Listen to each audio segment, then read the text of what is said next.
E aí, beleza, pessoal da sétima série? Hoje nós vamos iniciar a atividade 3 e 4 da SEDUC. Eu vou dar uma breve explicação aqui, para depois a gente ir para a atividade em si.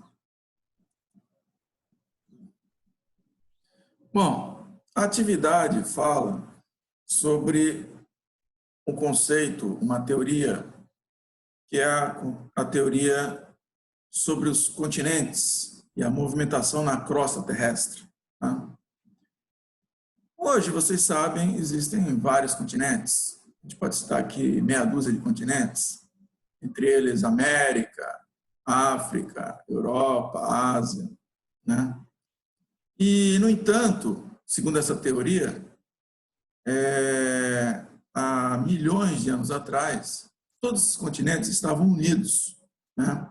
E eles estavam unidos aqui, ó, sobre um único nome, Pangeia. No nome desse continente único, só tinha um continente, Pangeia, segundo a teoria. E existia um oceano só, chamado de Pantalassa, ok? Aqui nós temos um esboço de como seria esse supercontinente, que englobaria todos os atuais.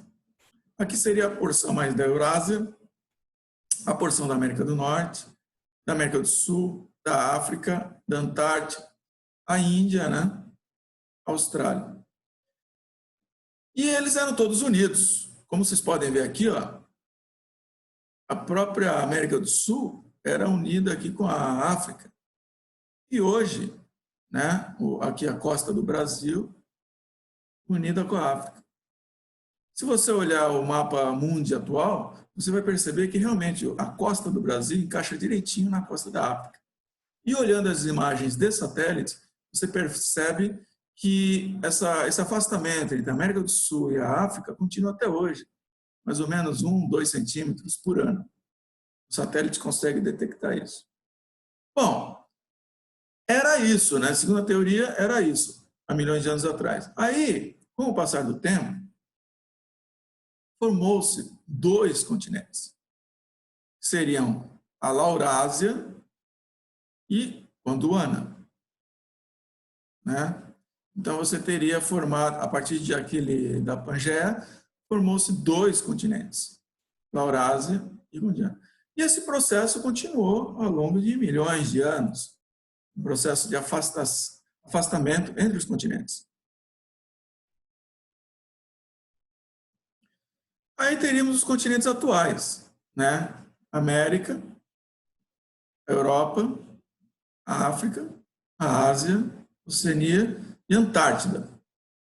E como vocês podem ver, aquele comentário que eu fiz, a costa da América do Sul, costa do Brasil, encaixa direitinho aqui na costa da África, né? Se eu juntasse, trouxesse a América do Sul para cá e a África para cá, encaixaria direitinho a costa da África na costa da América do Sul. Né? Isso é uma evidência de que já foram unidos. E também temos a evidência dos satélites, né, que mostram que até hoje esses continentes da América e da África estão se afastando. Aqui nesse mapa nós temos os continentes e temos, na verdade, as placas tectônicas. A nossa crosta terrestre, ela é formada por várias placas, como se fosse uma bola de futebol. Aquelas bolas de futebol antigas, né, elas eram formadas por gomos. Então, a superfície da bola antiga, ela não era uma superfície por inteiro, era formada por plaquinhas, que eram os gomos da bola. A mesma coisa, nós temos a superfície do planeta. Nós temos a superfície do planeta subdividida em várias placas tectônicas, como se a crosta terrestre fosse toda rachadinha. Então, nós temos aqui, ó, a placa norte-americana, a placa euroasiática, a placa africana e a placa de Nazca, entre outras placas, mais ou menos umas 20 placas. Ok? Aqui nós temos uma imagem que vocês podem ver as placas e aí o tipo de contato que pode ter entre uma placa e a outra, né? O limite pode ser convergente, por exemplo, esse contato aqui entre a placa indo-australiana e a placa pacífica, essa linha de contato, né? Você pode ver que tem uma setinha para cá, setinha para cá, é um limite convergente. Esse tipo de limite forma muitas montanhas, ó, as montanhas aqui. Outro tipo de limite de contato entre placas é o limite conservativo, né, ou deslizante. Esse conservativo, você vê um deslizamento da placa, tem uma falha entre uma placa e a outra, e esse deslocamento entre a placa 1 e a placa 2. Esse tipo acontece muito aqui, ó, entre a placa norte-americana e a placa eurasiática, no Atlântico Norte. Temos também as placas, o contato entre elas, o limite entre elas, um limite divergente. As placas como se tivessem vindo material de dentro do planeta e afastando uma placa para um lado e outra placa para o outro. Esse movimento das placas tectônicas, ele é devido ao movimento de convecção interna no planeta. Dentro do planeta nós temos o magma e esse conteúdo pastoso está sempre em movimento. Como se fosse a água lá na leiteira. Você pôs a leiteira para esquentar com água, a água não fica parada. O fogo está ali aquecendo e a água fica subindo e descendo. E soltando aquela, né? Subindo e descendo, fervendo. Então, a mesma coisa acontece com o nosso planeta, aquele movimento interno do planeta faz essas placas se movimentarem. No caso do limite divergente, você tem esse tipo de afastamento das placas, né? Acontece aqui entre a placa sul-americana e a placa africana. Então, você tem 3 limites: limite conservativo ou deslizante, limite divergente e o limite convergente. São os tipos de contatos entre placas.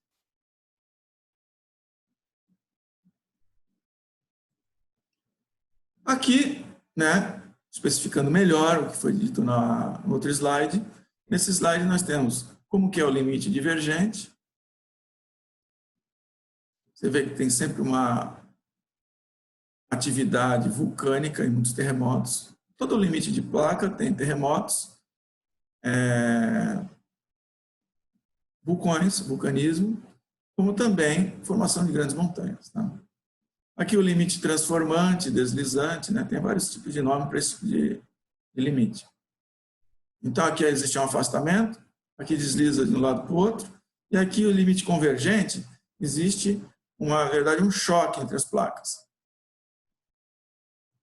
Pode ver que forma um vulcão, grandes montanhas, terremotos. No caso, essa placa aqui está entrando debaixo da outra. Conforme ela vai entrando debaixo, vai formando essas montanhas vulcão. Então, se perguntarem para vocês quais são os tipos de contatos entre placas, tipos de contatos entre placas tectônicas, temos 3 tipos. Tipo tal, tipo tal, tipo tal. Beleza? Aqui, para dar uma reforçada, né? Quando você tem um contato entre placas, por exemplo, a placa 1 se chocando com a placa 2, você vai acontecer o quê? Muitas montanhas ali, terremotos, vulcões, né? E a mesma coisa acontece se for um tipo de contato assim, ó. Em vez de elas estarem se chocando, elas estão se afastando. Então, uma placa vai para lá, outra para cá, né? Placa 1 para a esquerda, placa 2 para a direita. E o que vai acontecer nessa região de limite de placa, de bordas de placa? Vão surgir muitas montanhas, acontecer muitos terremotos, surgir vulcões, né? E atividade vulcânica, né? Muitos vulcões ativos. Bom, qual a relação entre os terremotos e as bordas das placas? Por que acontecem muitos terremotos nas bordas das placas, né? As placas tectônicas não deslizam ou se chocam de forma contínua e suave. A coisa não é suave. Você imagina o peso, né, e a energia envolvida no contato entre essas estruturas gigantescas, né, planetárias, né? Esse movimento, o movimento entre as placas tectônicas, são intermitentes. Agora acontece, agora não acontece. E quando acontece, é uma ocorrência abrupta. Então, é na base da porrada, entendeu? Fica parado, aí do nada, pum, aquele baita terremoto. Então, o contato entre as placas não é coisa devagarzinho, suave. É sempre na base, de vez em quando, e na pancada. Tá bom? Eu acho que aí deu para a gente ter uma primeira explicação aí sobre o conteúdo. Até a próxima.